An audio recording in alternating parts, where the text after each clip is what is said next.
Bom, da chegada no Brasil até a adaptação e expansão no Cerrado, lá se vai um século da cultura da soja no país. A importância dessa cultura para o desenvolvimento econômico do Brasil é o tema da nossa conversa hoje, na coluna do pesquisador do IPEA, que já está aqui comigo, José Eustáquio. Tudo bem, Eustáquio? Boa tarde.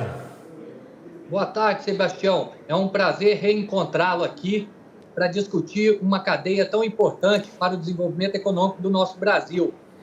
Ótimo, prazer todo nosso. Mais uma vez, obrigado. Eu sei que você trouxe um material bem claro para a gente entender dessa evolução, mas antes da gente começar a falar exatamente dos números, queria que você me desse essa conceituação, claro, da importância dessa cultura e de envolvimento da pesquisa, do trabalho, da coragem dos produtores nesses 100 anos. Na verdade, a expansão começou lá na década de 70, né, lá pelo Rio Grande do Sul, mas tem 100 anos que a soja chegou aqui no Brasil, né?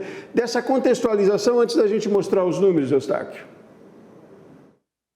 Bom, Sebastião, acho que é muito importante a gente lembrar, né, o papel da Embrapa nos anos 70, né, e as várias parcerias internacionais que a empresa brasileira de pesquisa agropecuária fez com diversos países. Eu vou mencionar aqui 3 deles que eu acho que foram muito importantes. Os Estados Unidos, através do Departamento de Agricultura americana, foi muito importante para subsidiar investimento e pesquisa na área, né, da incorporação da soja aos solos tropicais. Depois nós tivemos também uma participação muito grande do governo francês, né, com vários institutos de pesquisa daquele país. E uma terceira e última parceria que eu gostaria de destacar foi a com os japoneses, né? Foi uma parceria um pouco diferente dessas duas anteriores. A parceria com os japoneses, ela foi uma parceria não só com a transferência de recursos, mas também havia objetivos comuns. Basta que a gente lembre, né, que o Japão, ali nos anos 70, passava por alguns embargos econômicos da soja que ele comprava dos Estados Unidos. Então, os japoneses precisavam encontrar um outro país que tivesse capacidade de produzir este importante grão para ofertar no mercado japonês. E foi o Brasil o país escolhido, né? Ali, a Embrapa, junto com a JICA, a Agência de Cooperação Internacional do Japão, criou ali um programa, né, de desenvolvimento, né, do cerrado brasileiro, que é o PRODECER. E o PRODECER ele foi desenvolvido em 3 etapas. A primeira etapa, que incorporou basicamente alguns municípios de Minas Gerais, Paracatu, Coromandel, Patrocínio. Depois, o PRODECER 2, já nos anos entre finais da década de 80 e os anos 90, que incluiu ali outros municípios do Centro-Oeste, Mato Grosso, Goiás. E a terceira etapa, já no final da década de 90 e início dos anos 2000, em que foram incorporados ali municípios, né, do Oeste Baiano e do Tocantins. Eu acho que essa parceria foi muito produtiva e depois desse programa mostrou-se que era viável produzir soja no Cerrado brasileiro. E o produtor abraçou com tudo essa causa, subiu aqui para o Cerrado, muito, eu digo subiu, porque muito veio do Sul também, né? Então teve essa adoção do produtor muito pela tecnologia também, né, Eustáquio? Com certeza. Acho que o movimento, né, dos agricultores do Sul em direção ao Centro-Oeste e mais recentemente no Mato Piba também transformou, né, a cultura empreendedora. Para você ter uma ideia, Sebastião, na década de 70, o Brasil produzia 1,9 milhões de toneladas. Já nos anos 90, essa produção tinha sido multiplicada por 10. E nos anos mais recentes, a última safra mostrou uma produção em 2022 de 154 milhões de toneladas.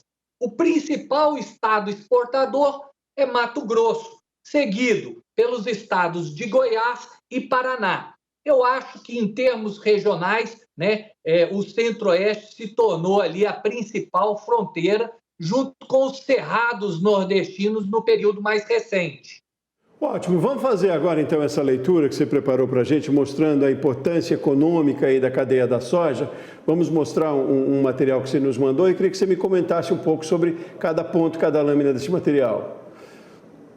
Tá.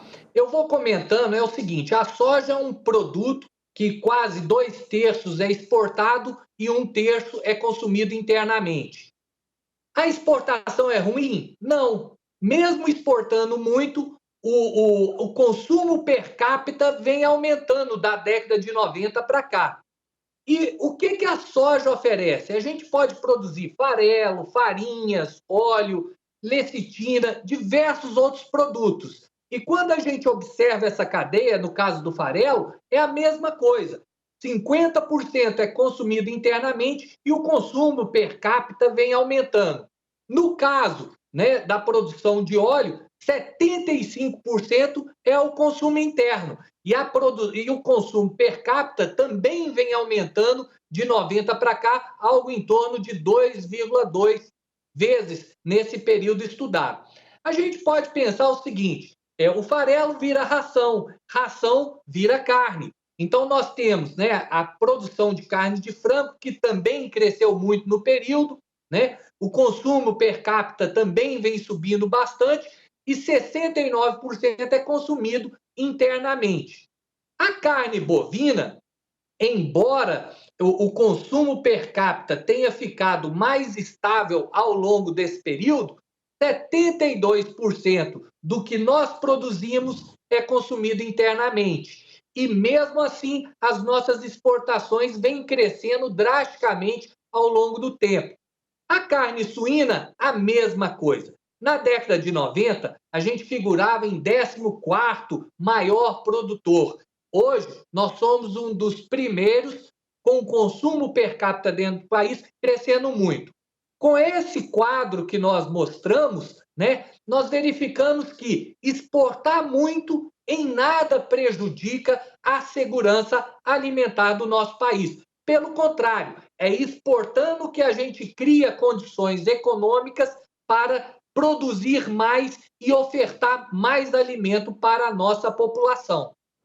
Eustáquio, é uma tendência também esse crescimento de todo, como a gente vê ali, esse mapa já estabelecido, consolidado, mas é cada vez mais crescente, esse crescimento é positivo? Sim, eu acho o seguinte, nós estamos fechando uma pesquisa esta semana e a gente tenta, com o estudo da cadeia produtiva de soja, abarcar 3 grandes mitos. O primeiro é que a produção de soja gera baixo valor agregado. Se a gente entende que a soja é um insumo importante dessa cadeia, em outros setores de atividade econômica, ela só agrega valor dentro desse cenário. Como nós vimos, né, a gente não somente produz o grão, como nós manufaturamos esse grão e criamos diversos produtos derivados, né? O segundo mito é que o desenvolvimento, o crescimento da soja gera baixo crescimento e desenvolvimento econômico. Quando nós analisamos os indicadores de desenvolvimento econômico, nós percebemos que os polos agrícolas que estão relacionados com a produção de soja, normalmente aqueles municípios, seja no estado do Mato Grosso ou mesmo de Goiás, eles possuem IDH maior do que a média estadual, sinal de que esses municípios estão puxando o desenvolvimento econômico destes estados e, consequentemente, do Brasil, né? E o terceiro e último mito que a gente já discutiu é que exportar muito em nada prejudica com a segurança alimentar. Então, eu acho o seguinte, a produção de soja e a complexa cadeia produtiva que ela envolve de outros produtos é muito importante para a contribuição e geração de renda e emprego no nosso país. Com os dados do último censo demográfico, nós percebemos que essas regiões que antes, no passado, um pouco, né, 2 décadas atrás, tinham um contingente populacional muito pequeno.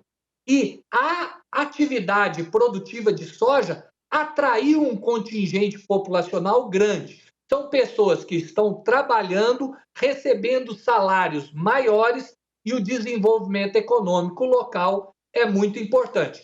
Em última análise, isso representa maior arrecadação tributária para os municípios para os estados ao qual a produção está envolvida e, em última análise, para o Brasil. Eustáquio, para além desses mitos, da quebra desses mitos que você citou, que outros desafios a gente tem ainda? E eu me refiro aqui, queria que você explanasse, sobre questões sanitárias ainda, né? Pragas, incidência de pragas, sobre questões ainda climáticas, que aí foge um pouco, né? Foge um pouco lá do domínio do produtor, mas enfim, precisa-se trabalhar políticas para isso também, porque quebra de safra, como aconteceu agora, acaba gerando um problema. Enfim, e sobre questões de aumento de produtividade até, né? Produzir mais sem aumentar a área. Esses são desafios também que se colocam aí para o setor e como eles podem ser superados? Sebastião, é o seguinte, lá na década de 70, havia uma preocupação muito grande com o crescimento produtivo, tá? E haviam dois grupos de cientistas sociais. Um achava que o crescimento da produção de alimentos se daria via reforma agrária.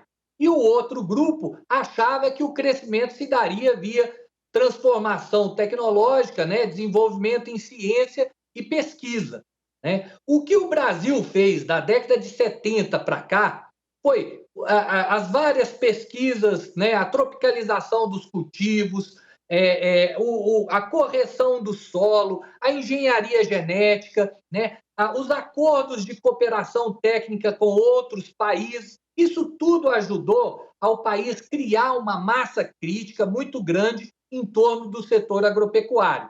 Então, eu acredito o seguinte, os nossos desafios para minimizar os impactos sazonais, né, ano após ano, vai se dar através de conhecimento e tecnologia. Então, o que a gente não pode fazer é destruir aquilo que foi feito na área de ciência e tecnologia, que é um exemplo quando a gente compara o Brasil com a indústria, né?